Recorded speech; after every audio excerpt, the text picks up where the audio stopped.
धन्यवाद सभापति महोदय, आपने मुझे इस महत्वपूर्ण बिल पे चर्चा करने का जो मौका दिया, मैं इसके लिए आपका आभार हूं। सभापति महोदय, आज भारत के इतिहास में वो दिन है,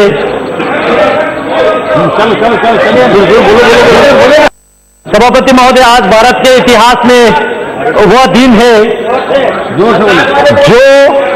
गस्तियां पंडित जवाहरलाल नेहरू जी के लीडरशिप में कांग्रेसों ने किया, उस गस्ती का एक रेक्टिफिकेशन होने जा रहा है और हम सब इसका स्वागत करते हैं।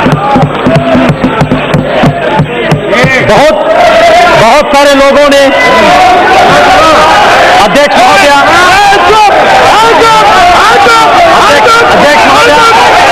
बोलने दीजिए, आप लोगों का मैंने सुना, बहुत बोला आप लोगों ने बोला, देखिए बोलने दीजिए, सुनने की क्षमता रखिए, सुनने की क्षमता रखिए। अध्यक्ष जी बैठिए, आप भी बैठ जाइए, प्लीज बैठ जाइए, आप भी बैठ जाइए, बोलने दीजिए। अध्यक्ष जी, पूरे चर्चा को मैं अच्छी तरह से सुन रहा था और बहुत लोगों ने, मुझे खुशी हुआ, बहुत लोगों ने लद्दाख, लेह, करगिल का जिक्र किया, लेकिन मैं जानना चाहता हूं क्या वाकई वो लद्दाख जानते हैं ये लोग? आज तक बीते 71 साल 7 डेकेड्स लद्दाख को बिल्कुल अपनाया नहीं, बिल्कुल फेंक के रखा वहां पे और वक्तव्य दिया इसी सदन में। वो जमीन है का टुकड़ा है जहां पे एक तिनका का घास नहीं उगते हैं। ऐसे वक्तव्य देने वाले क्या लद्दाख को समझते हैं? क्या लद्दाख के विशेष संस्कृति को जानते हैं? क्या लद्दाख की भाषा को जानते हैं? क्या लद्दाख के रहन सहन, खान पान, वहां के ज्योग्राफिकल कंडीशन, क्लाइमेटिक कंडीशन, जो दुर्गम क्षेत्र है, क्या वो जानते हैं या खाली किताबें पढ़ के बोल रहे हैं? अध्यक्ष महोदय, लद्दाख ने पिछले 71 ईयर यूटी के लिए संघर्ष किया। हम भारत देश के अटूट अंग बनना चाहते थे।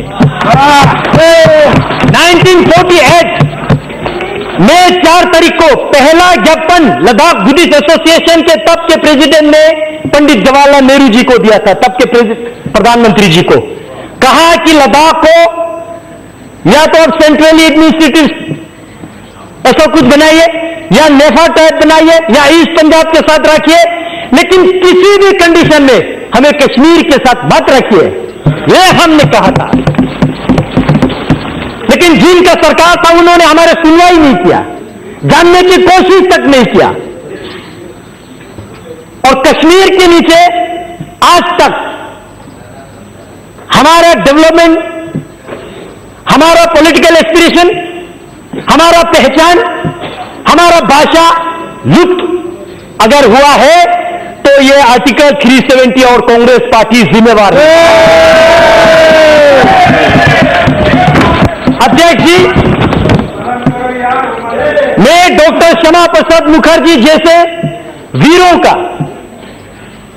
कुशोक बाकुला रिम्पोची जैसे महान व्यक्तियों का, तुफ्तान सेवांग जैसे, जिन्होंने लद्दाख को यह दिशा दिया कि हमें भारत के साथ रहना है, भारत के जयकार करना है, अपने देश के लिए मत मिटने के लिए तैयार रहना है।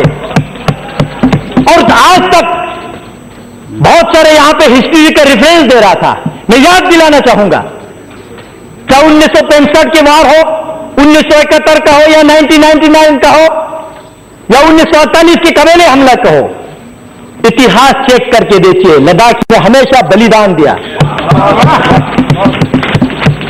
हमेशा देश के लिए मर मिटने के लिए तैयार रहा।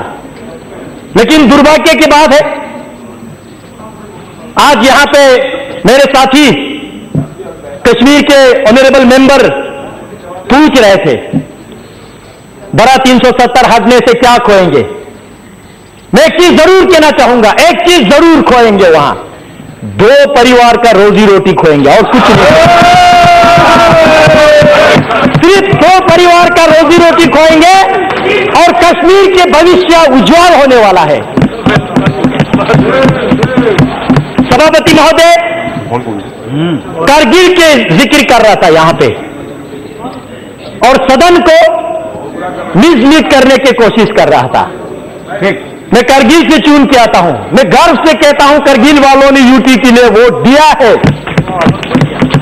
मैं याद दिलाना चाहता हूं सदन को, 2014 के पार्लियामेंट्री इलेक्शन में यूटी हमारे लद्दाख के टॉप मैनिफेस्टो पे था और लद्दाख वालों ने, मेजॉरिटी ने यूटी के लिए वोट दिया।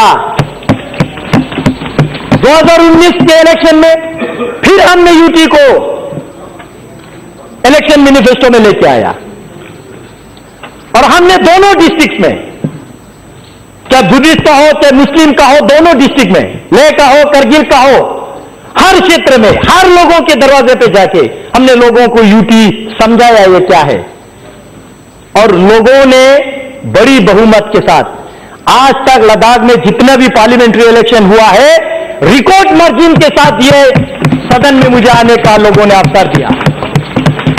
लोगों ने नरेंद्र मोदी जी के सरकार पे विश्वास किया। लोगों ने इस यूटी को स्वागत किया। आज करगिल की बात कर रहे हैं, क्या वो जानते हैं ये करगिल? मुझे इस सदन में कहने के कोई संकोच नहीं है।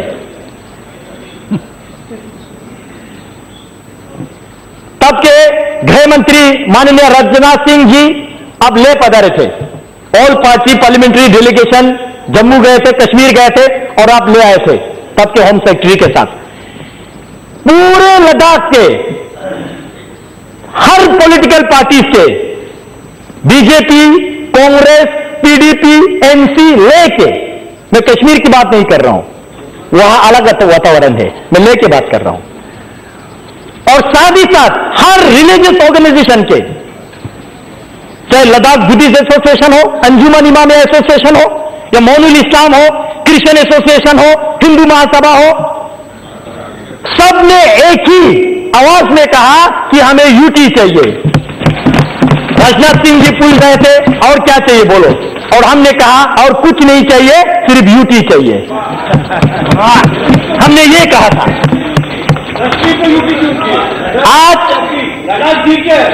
आज अध्यक्ष जी सुनने की क्षमता रखिए, सुनने की क्षमता रखिए, अभी तो टीलर है, सुनने की क्षमता रखिए। अध्यक्ष जी, लेकिन उस वक्त एक दुर्घटना हमारे साथ घटी, आज मैं इस सदन को अवगत करना चाहूंगा। तब के ले में आपके एनसी के डिस्ट्रिक्ट प्रेसिडेंट, टीडीपी के डिस्ट्रिक्ट प्रेसिडेंट, जिन्होंने यूटी के मेमोरेंडम को साइन किया, उन लोगों को आपके कश्मीर के एनसी और पीडीपी ने वहां से प्रेस रिलीज जारी करके अपने पार्टी से बाहर निकाल दिया। आज डेमोक्रेसी की बात कर रही है लोग, लोकतंत्र की बात कर रहे हैं। क्या वो थे आपका लोकतंत्र? लोगों का आवाज बंद करना, दबे कुचाले रखना, यह आपका लोकतंत्र था क्या? अध्यक्ष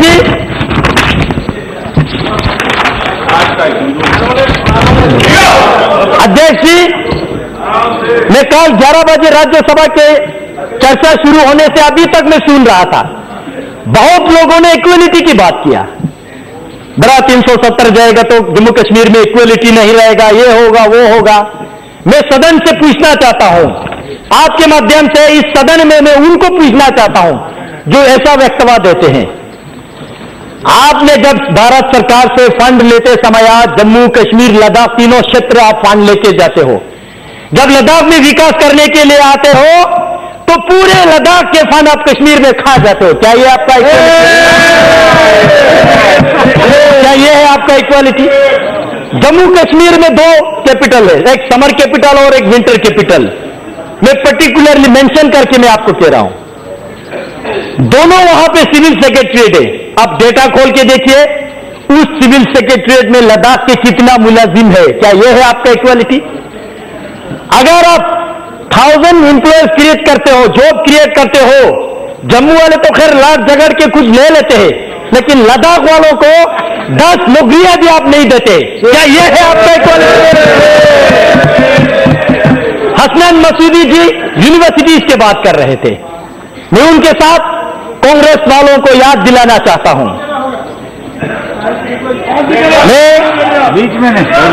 मैं कांग्रेस वालों को याद दिलाना चाहता हूं, आपने 2011 में कश्मीर में आपने एक सेंट्रल यूनिवर्सिटी दिया, जम्मू में एक सेंट्रल यूनिवर्सिटी दिया। जम्मू वालों ने लाख झगड़ के दिया नहीं, लाख झगड़ के लिया। लेकिन उस वक्त मैं स्टूडेंट यूनियन का लीडर था। हमने जम्मू में जितने पढ़ाई करने वाले स्टूडेंट को रोड पे लाके इनके खिलाफ काले पट्टी बांध के हमने सेंट्रल यूनिवर्सिटी का मांग किया। लद्दाख में एक भी हायर एजुकेशन के इंस्टीट्यूशन इन्होंने नहीं दिया। क्या यह है आपका इक्वालिटी? यह है आपका इक्वालिटी? हाल ही में यूनिवर्सिटी दिया तो नरेंद्र मोदी जी ने दिया।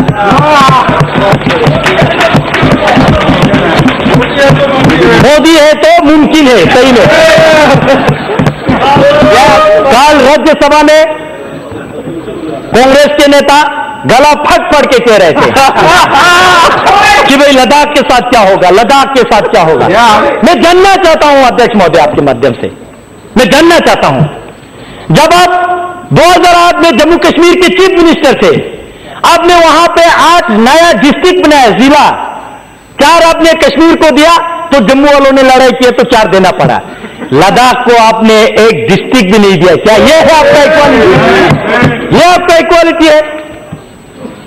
आज आप कहते हैं इक्वालिटी, हमारे भाषा लद्दाखी बोटी भाषा कहते हैं।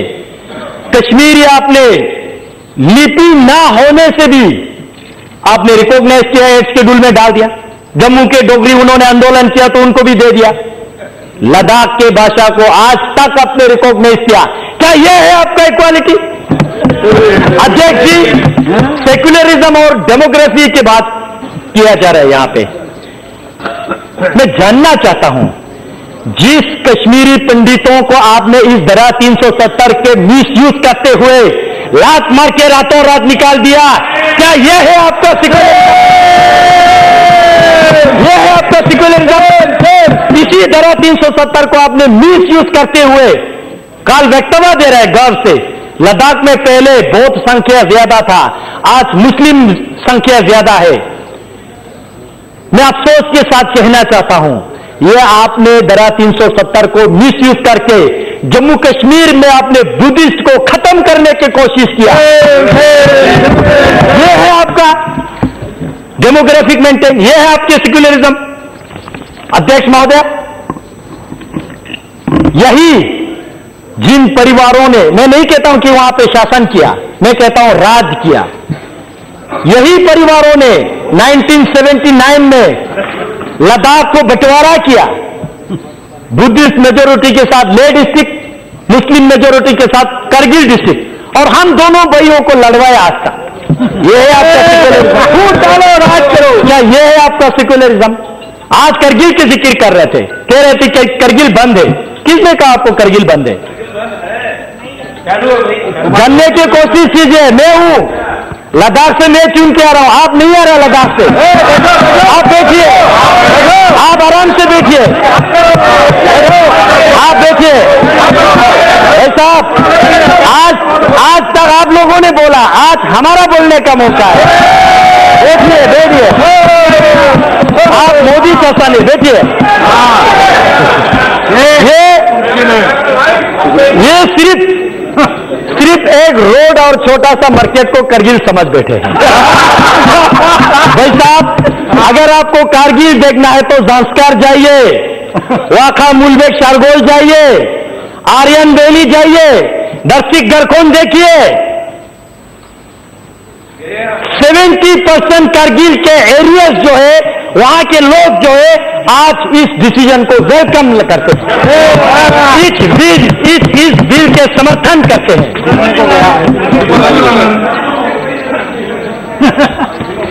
अध्यक्ष जी,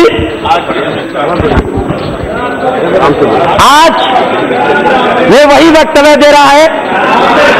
अध्यक्ष जी सुनिए सुनिए, मौका दीजिए, बोलने की क्षमता रखिए। मैं आपकी तरह किताबें पढ़ के नहीं आता हूं, लेकिन ग्राउंड की रियलिटी महसूस करता हूं। अध्यक्ष जी, कारगिल में जो अभी कह रहा है, ये इन्होंने फोन करके करवा रहा है। उनको भी नहीं पता है वो लोग क्या कर रहे हैं। उनको अपने भविष्य के लिए सोचना चाहिए, इनके जबान पे नहीं जाना चाहिए। या अपने मुफ्त के लिए, अपने हित के लिए किसी को भी नचाएंगे। अध्यक्ष जी,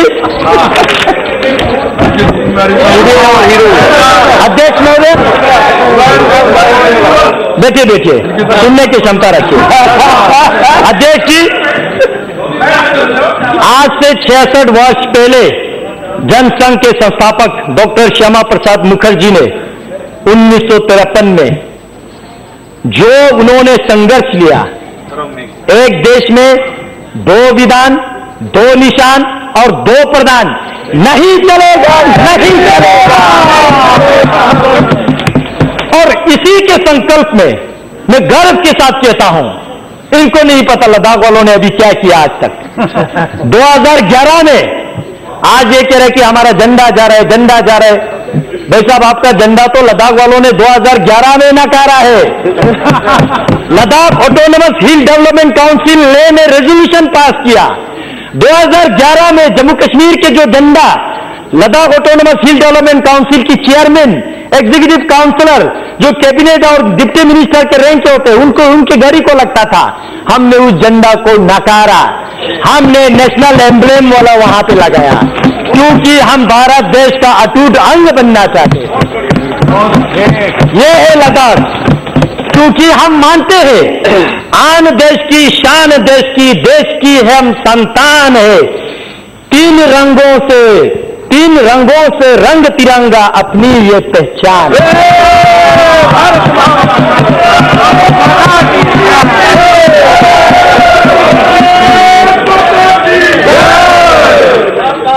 अध्यक्ष जी,